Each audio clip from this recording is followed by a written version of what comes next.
6월 3일 화요일 매일 묵상을 시작하도록 하겠습니다. 오늘의 본문 말씀은 역대상 3장 1절에서 4장 43절까지의 말씀입니다. 오늘 본문은 유다 지파의 후손에 대해서 다윗부터 시작을 합니다. 1절에서 4절까지 헤브론에서 낳은 다윗의 아들들을 이야기하기 시작하는데요. 사무엘하 3장과 조금은 차이가 있습니다.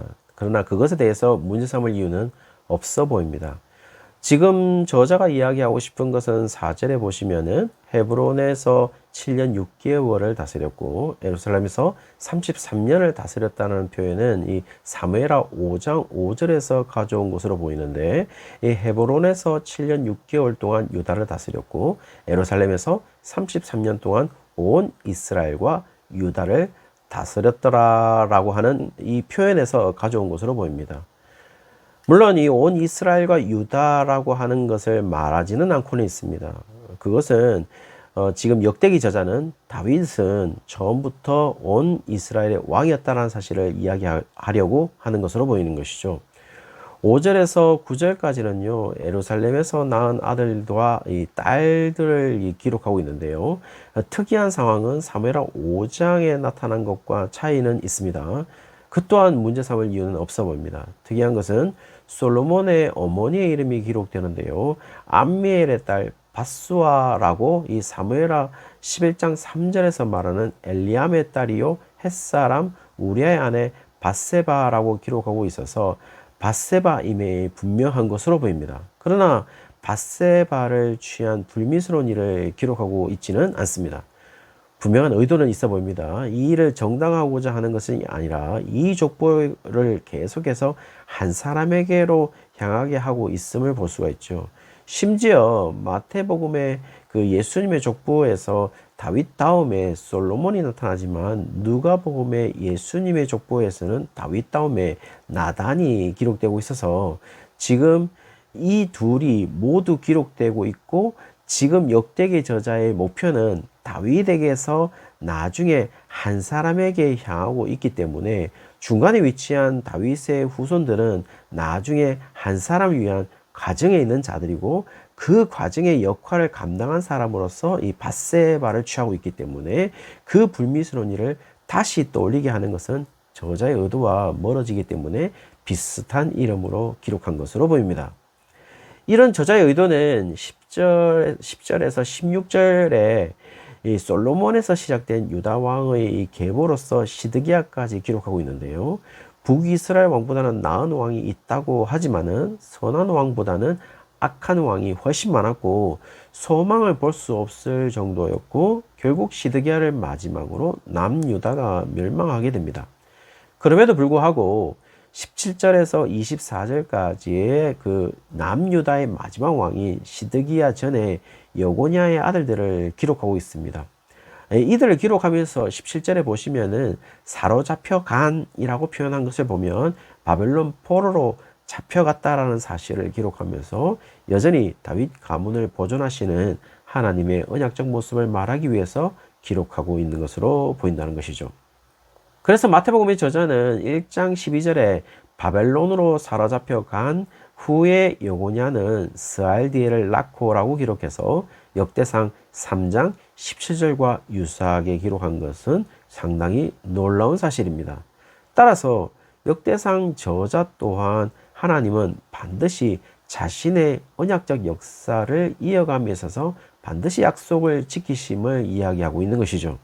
그 이야기는요, 4장까지 또 이어지는데요. 마치 유다 지파의 추가적 족보를 기록하고 있는 것으로 보입니다. 그리고 특별히 기록할 필요가 있었을까라고 생각할 정도입니다. 그러나 여기에 우리가 주목할 만한 인물들이 기록됨을 알 수가 있죠. 그렇게 주목이 되는 것은 단순히 이름만 기록되어 있는 것이 아니라 그들의 행적이 짧게나마 기록되어 있기 때문입니다. 대표적인 경우가 이 9절에서 10절에 보시면 야베스입니다.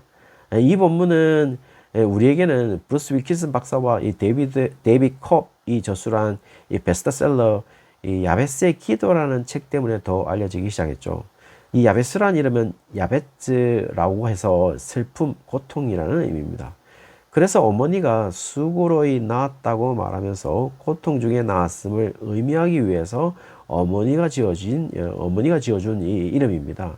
그러나 어머니의 이름도 기록되지 않고 아버지의 이름도 기록되고 있지 않아요. 마치 근본 없는 유다 자손처럼 기록되고 있다는 것이죠. 그러나 여기에서 우리가 알아야 하는 것은 지금 역대기 저자가 야베스라는 인물을 거론하면서 말하고자 하는 것이 있어 보인다는 것이죠. 실제로 야베츠는 슬픔, 고통이라는 의미가 아닙니다. 정확하게 슬픔과 고통을 의미하는 단어는 내가 수고로이 낳았다라는 부분에서 수고로이에 해당하는 단어로 오제브라는 단어입니다. 그렇다면 지금 한글에도 나타나지만 히브리어에서 알파벳에서도 나타나고 있는데요. 고통과 슬픔이라는 이 히브리어의 오제브의 이 제브 부분에서의 자음의 순서가 제브이지 않습니까? 근데 야베츠란 이름의 베츠라는 부분에서 자음의 순서가 베츠라고 되어 있어서 비읍과 쌍지읒으로 하면서 히브리어의 자음도 순서를 바꾸면서 야베스의 인생을 어떻게 바꿀 것인지를 이름으로 통하여 이야기하고 있다라는 것이죠. 그래서 지금 야베스에 대한 그냥 근본 없는 유다의 자손임에도 불구하고 그를 9절에 그의 형제보다 귀중한 자다라고 이야기를 하고 있어요. 지금 이 야베스가 스스로 형제보다 귀중한 자라고 평가하는 것이 아닐 것입니다. 지금 역대기 저자가 야베스를 평가하는 것이고 그 평가는 단순히 역대기의 저자의 해석이 아니라 하나님이 보시는 야베스에 대한 마음을 이야기하는 것으로 보입니다. 그 이유는 뒤에 나오는데요. 지금 야베스의 기도문이라고 할 수 있는 부분으로 10절에 보시면 주께서 내게 복을 주시려거든 나의 지역을 넓히시고 주의 손으로 나를 도우사 나로 환난에서 벗어나 내게 근심이 없게 하옵소서라는 기도입니다. 특별히 이 야베스의 기도라는 책에서는 이 부분을 아주 실존주의적으로 해석한 것으로 보입니다. 혹시 이 야베스의 기도라는 책의 부제를 알고 계십니까? 부제는 이렇습니다. 내 삶을 기적으로 채우는 기도의 원리라고 되어 있어요. 그래서 The Prayer of Jabez라고 되어 있고 Breaking Through the Blessed Life라고 되어 있어 이 부제를 보시면 부제의 번역을 내 삶을 기적으로 채우는 이라고 해석을 했습니다.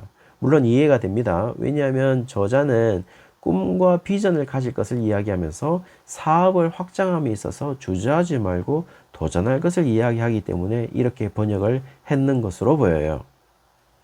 그러나 이것은 너무 실존적인 기도입니다. 실제로 야베스의 기도에서 복에 복을 더해서 지경을 넓혀지는 것에 있어서 실존적으로 이해하게 되면 이후의 유다 자손들이 그러한 역사를 경험해야 되는데 지금 야베스의 기도의 응답의 시대를 살고 있는 지금 역대상의 독자들은 바벨론의 포로였다가 이제는 페르시아의 속국이고 그 뒤에는 또 헬라의 지배를 받고 또 그 뒤에는 로마의 지배를 받는 역사를 경험하게 되거든요. 그럼에도 불구하고 10절 마지막에 하나님이 그가 구하는 것을 허락하셨더라라고 이야기를 하고 있는 걸 보면 충분히 그렇게 대답하실 수 있을 것도 같아요. 왜냐하면은 하나님은 우리의 기도와 다른 방법으로 약속을 반드시 지키심으로 기도에 응답하고 계시니까요. 적어도 야베스의 기도라는 책에서 말하는 응답과는 다른 형식을 취하고 있는 하나님이시다라는 것을 보여주고 있다는 것이죠.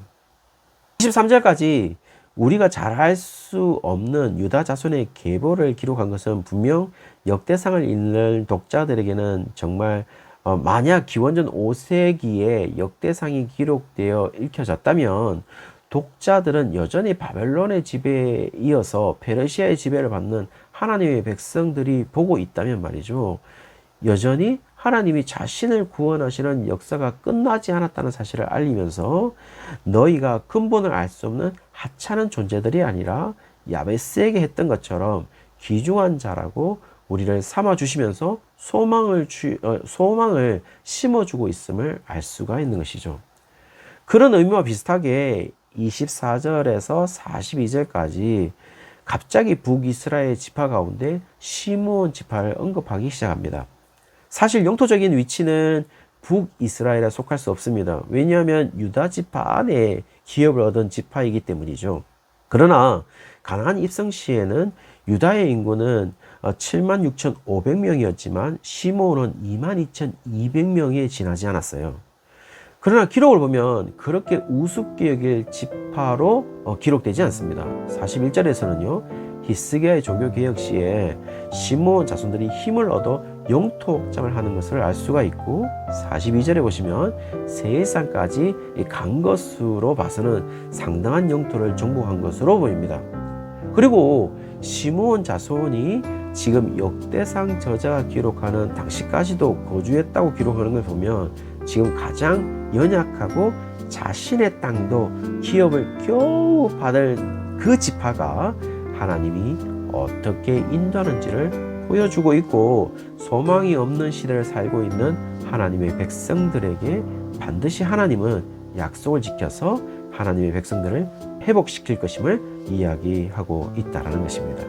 왜냐하면요, 하나님의 구원의 역사의 시간은 멈추지 않고 계속 흘러가고 있으니까요.